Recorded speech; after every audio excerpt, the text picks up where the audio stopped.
आप सभी को नमस्कार। हम पढ़ने जा रहे हैं खंड का 8वां अध्याय शिव पुराण का। चलो शुरू करते हैं।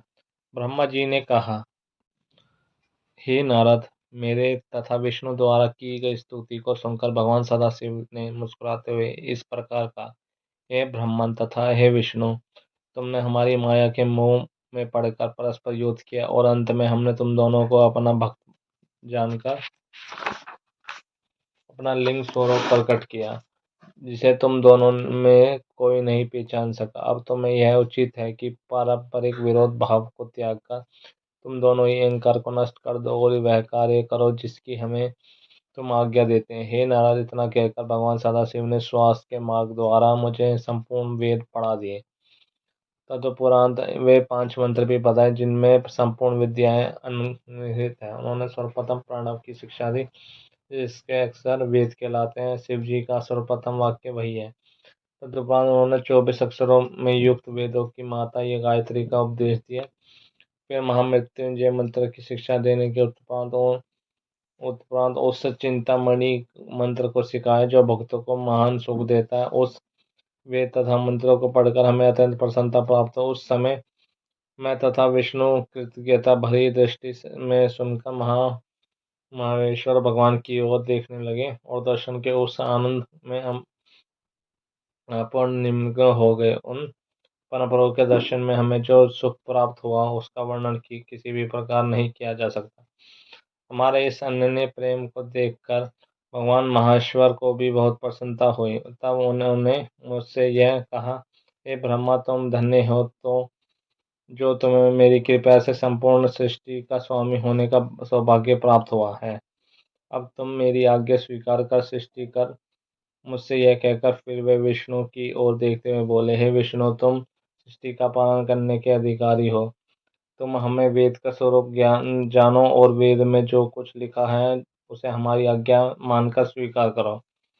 हे नारद, भगवान त्रिशूल पाणी की आज्ञा सुनकर हम दोनों ने से प्रार्थना करते हुए कहा, हे प्रभु, हमें आपकी आज्ञा स्वीकार है, परंतु हम यह चाहते हैं कि आप स्वयं ही कोई अवतार ग्रहण कर हमारी सहायता करते रहें। तीनों लोक का पालन करने के पश्चात अंत अर्थात प्रलय का अधिकार आप अपने पास रखें।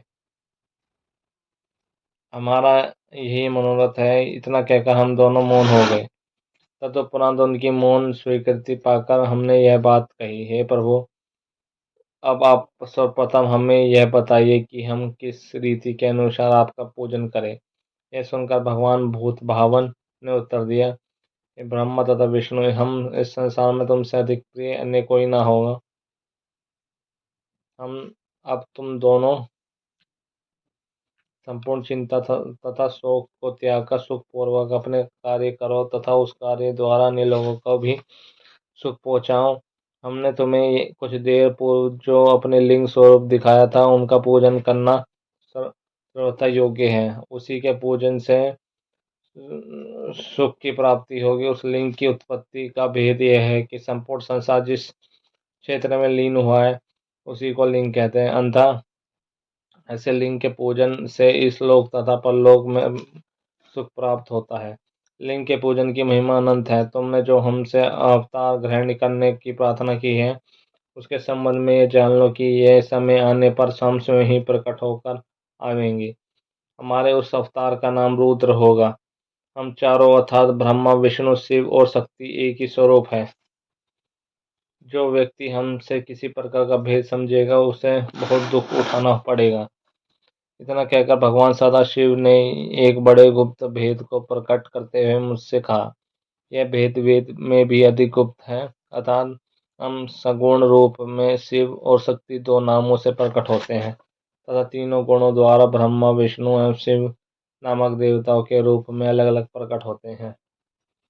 किसी कल्प में पहले विष्णु फिर ब्रह्मा तदुपरांत रुद्र की उत्पत्ति होती है, तो किसी कल्प में पहले शिव फिर विष्णु और तत्पश्चात ब्रह्मा की उत्पत्ति होती है।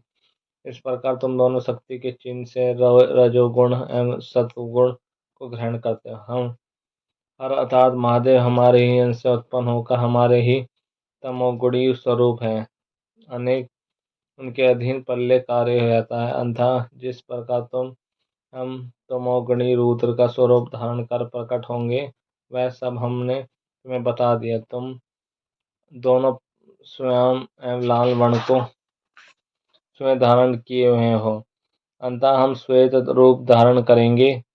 तुम दोनों पर तमोगुण का प्रभाव न होगा, परंतु हमारे रुद्र स्वरूप की स्थिति होगी कि वह तमोगुण से संयुक्त होने पर भी दिन रात पवित्र योग में निम्न रहेगा। हे नारद, मुझे यह आज्ञा देकर भगवान सदाशिव ने विष्णु जी की ओर देखते हुए कहा, हे विष्णु, तुम संपूर्ण जीवों को भली प्रकार पालन करना।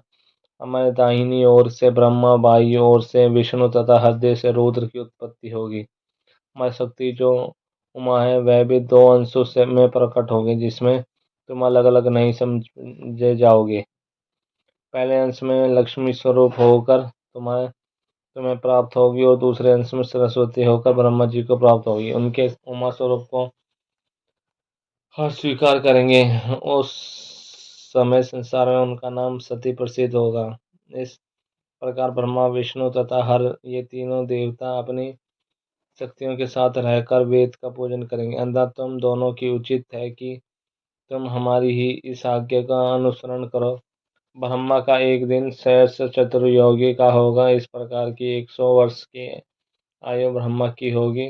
ब्रह्मा की संपूर्ण आयु का समय विष्णु के आधे दिन के बराबर होगा और विष्णु की संपूर्ण आयु का समय हर का दिन एक दिन होगा। इसका ऐसा एक दिन व्यतीत हो जाने पर हमारा सगुण स्वरूप निर्गुण होकर प्रलय कर दिया करेगा। इतना कहकर भगवान सदाशिव ने अपने हम दोनों के मस्तक पर अपने दोनों हाथ रखे। इस प्रकार उपदेश तथा शिक्षा देकर जब भगवान अंतर्ध्यान हो गए, तब हम दोनों शोक से व्याकुल हो हाथ जोड़कर शिव शिव कहते हुए जिस ओर वे गुप्त हुए थे उसी ओर मुंह किए बार बार दंडवत करते रहे।